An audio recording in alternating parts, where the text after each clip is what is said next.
Netflix has made a name for themselves in recent years for being a bastion of some of the most creative and unique projects that animation, and TV at large, has to offer.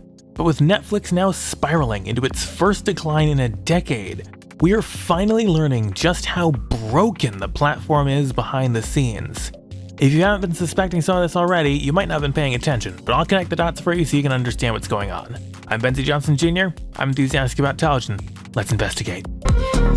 Netflix pioneered the paid streaming service as we know it today. Over the past decade, the dinky DVD delivery platform has transformed into an enviable content juggernaut, pumping out seemingly endless amounts of content each year. Some of the biggest stars and most influential names in media have been wooed to the service through promises of unrivaled creative freedom and generous contract payouts. With their hard and fast, brute force content approach and frequent deal making, it's always felt to me like Netflix throws money at anything that breathes.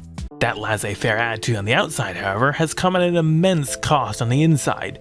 Netflix seems to cancel their series with abandon. Promotion for new shows is next to non-existent. The platform racked up $16 billion in debt by 2020, and Netflix employees report a grueling workplace culture, forced to outperform just to keep their jobs. As an internal presentation once put a decade ago, adequate performance gets a generous severance package. This heartlessness at Netflix was forged during the company's early days, according to a 2020 Forbes profile, as the nascent service took hits from the bursting of the dot-com bubble and the aftermath of 9/11. Nowadays, you could argue, it's permeated into just about every decision they make, particularly with regards to how they manage their content. And lately, we've just gotten another reminder as to how damaging that is. Last week, Netflix reported its first decline in subscribers in over a decade. Netflix forecast they'd add 2.5 million more subscribers in the first 3 months of the year.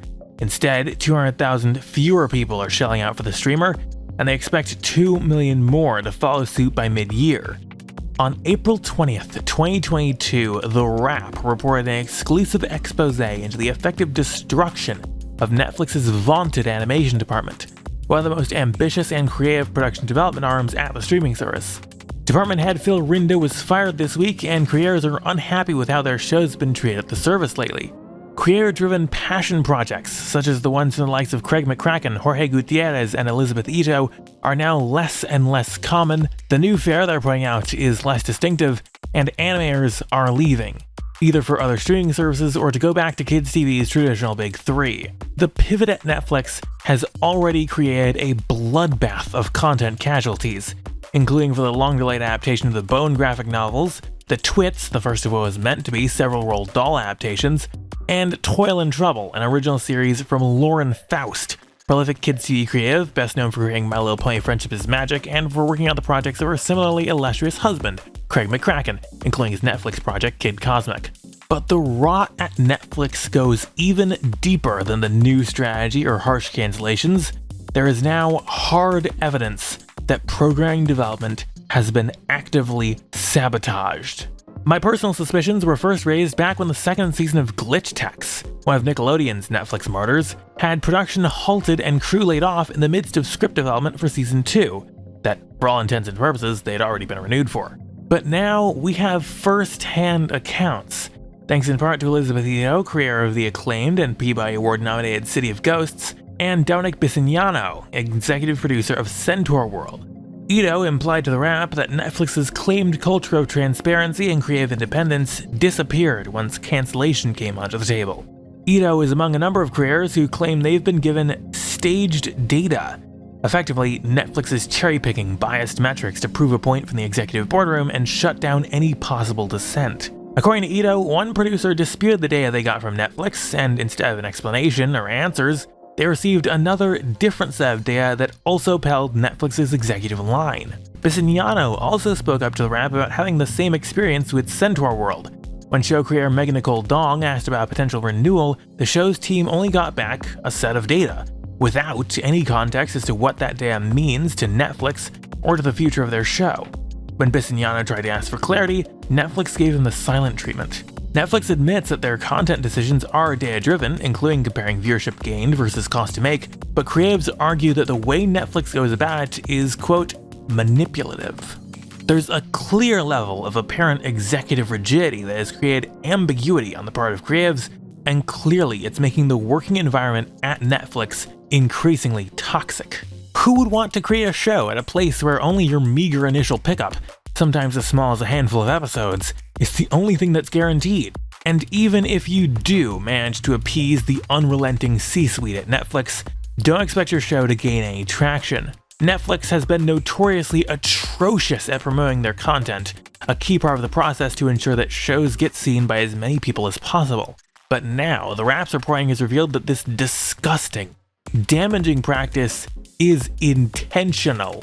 Netflix apparently has corporate guidelines which dictate when and how a show could be marketed, most egregiously by only allowing promotion to begin just a month ahead of the show's premiere. Compare this to series produced for other outlets, which we can learn about as soon as they're picked up by their network and which we can effectively follow all the way through to release if we want to. A month is a very short time in television, especially when it comes to promoting a new series. And even when the show does premiere, it can easily get lost among Netflix's other new releases. Not to mention that sustained relevance after a streaming show's release is nearly impossible for all but a rare few standout series. Cruelly, Netflix leaves new shows to die in a bottomless pit from which no content can escape. Showrunners and creatives are forced to bat for their shows on their own, with no help from the service itself. Elizabeth Ito herself effectively ran a one-woman campaign just to get Netflix to even notice that City of Ghosts was nominated for a Peabody Award. While Netflix treated animated acquisition, The Mitchells vs. the Machines, with considerably more tact and support, it's hard not to believe something like that as the exception rather than the rule. While it may have been a suggestion in the past, these new revelations make it undeniable. Netflix is setting their shows up for failure through every step of the process. How is any of this supposed to be tenable in the long term, both for Netflix as a service and for the creators and their teams who seem to be just chewed up and spit out? And even more broadly, what does it mean for all the other conglomerates and their freshly launched new streamers, each hoping to ape Netflix's success? Will they also duplicate these harrowing pitfalls as well? Netflix is already one of the most expensive streaming services available, though they've always tried to use their considerable spend on content to justify it. But 3.6 million people canceled their subscriptions in the first quarter of 2022, including a 61% spike in March alone, and with global signups down 16% over the first 3 months of the year, new users aren't coming in fast enough to replace them. Not to mention, Netflix still has $14.5 billion in debt to their names as of March 2021, some of which comes due as soon as the end of next year. The absolute disaster that's just been revealed could soon get much worse, and it could very well destroy Netflix as we know it. While things sour at Netflix, other newer streaming services are already making the same and even worse mistakes. You can watch how up here or down in the description. If you'd like to dive deeper with exclusive bonuses, you can head to benzie.tk/join for all the details. Make sure to subscribe, and I'll see you next time.